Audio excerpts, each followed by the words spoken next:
What does it mean to be the face of the league? What does it mean to be the face of the NBA? See, to me, when you're the face, you're always talked about. Whether it's in good light or a negative light, you're always being talked about. You're always, your name, not team, but your name draws ratings. Every time you're talked about, every time you're viewed, every time one of your games is viewed, ratings soar. Ratings go up compared to any other team and any other player.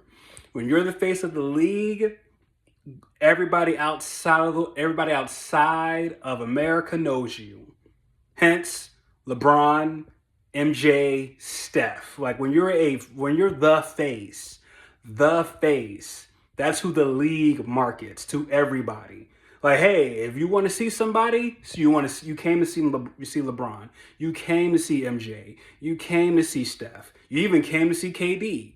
But we're talking about like a big super global megastar. Like you draw so much revenue and so many eyeballs for us that if you leave, if we don't show you, and God forbid if you don't make the playoffs or if you get eliminated early, our ratings drop. We're not the same without you. That to me is who the face of the league, what that represents. You know, and then off the court, your commercials, you're on pretty much every other commercial, you know, magazines. We can't find, like, literally everywhere that there's a phone or social media, you are being talked about. Your name is talked about. When we see highlights, your highlights draw the most viewership. Like, when you're the face of the league, you are pretty much, the NBA is pretty much saying, you are our workhorse. You are our workhorse. We're going to work you. And that's what they did with Magic and Bird. That's what they did with Jordan. And that's what they did with LeBron. And now, and even less what they did with Steph Curry to a degree. But now we have it to where that face of the league is still kind of vacant. It's still fortunate that LeBron is still playing, and the fact that he's on the Lakers, that he's still quote unquote the face. Even though this either is going to be his last year or second to last year. We still got Steph Curry, so for probably another 2-3 years. But then after that, even though you want to say, well, Kevin Durant's he's never been the face. Kevin Durant's never been the face. James Harden has never been the face. Paul George, they've never been the face of the league. Where you legitimately spearhead our viewership. That wasn't them. So once they leave, it's gonna be I think the NBA does have a plan in place because you can't because you say, well, Victor Manyama, he could be one. Yeah, he could be one of them. But until he goes to a big market, he can't be the one. I don't think. San Antonio's too small of a market. Anthony Edwards, if he went to New York, boom. John Morant, if he went to New York, boom. If he went to Miami, boom. If he went to LA, boom.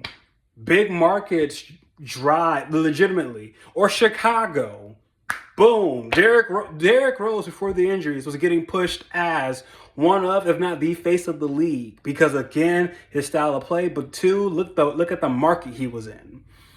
So now we got guys like, okay, SGA, John Morant, Zion Williamson.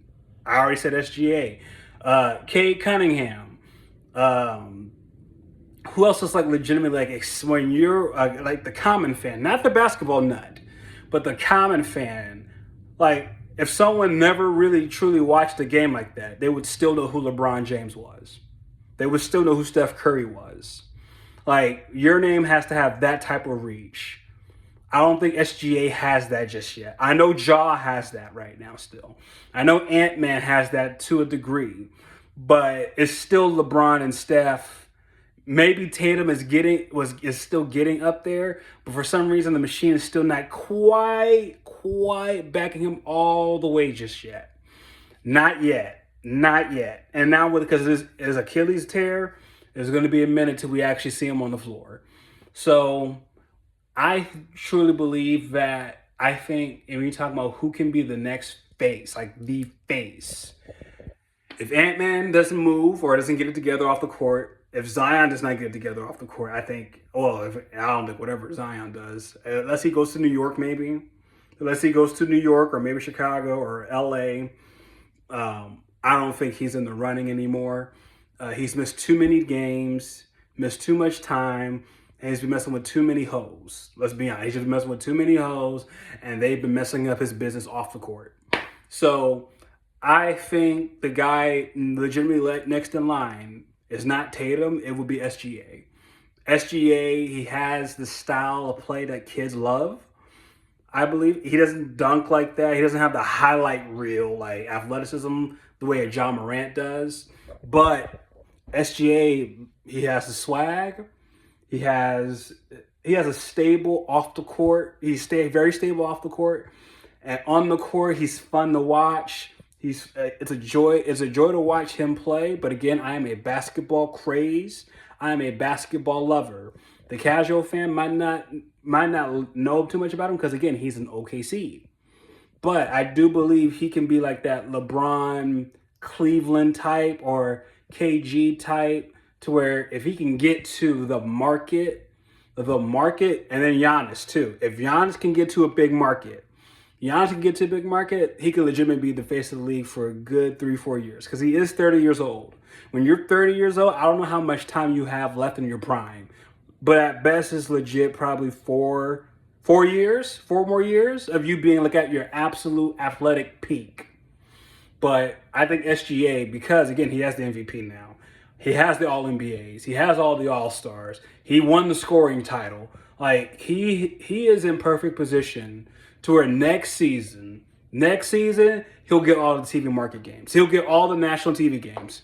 Because you don't have Jayson Tatum, and because OKC, even though they're not on the complete West Coast yet, they're still, I think they're Central Time still.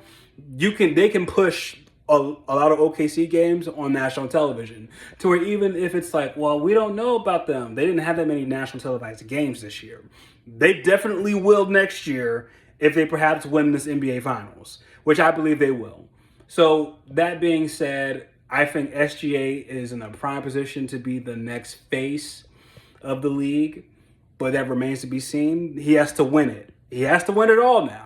You win it all. Look what happened with Steph in 2015. He won the MVP, All-NBA, All-Star. But again, it wasn't until 2016 where it was like he exploded. Like he skyrocketed. It wasn't 2015. It was 2016. So SGA, it won't be now. But if he can win now, next season, be ready. It's going to be like, okay, SGA. When you look at, okay, who we're waiting to see, it's going to be SGA. So that's my take on it right now. Let me know what you guys think, and I'll talk to you guys later.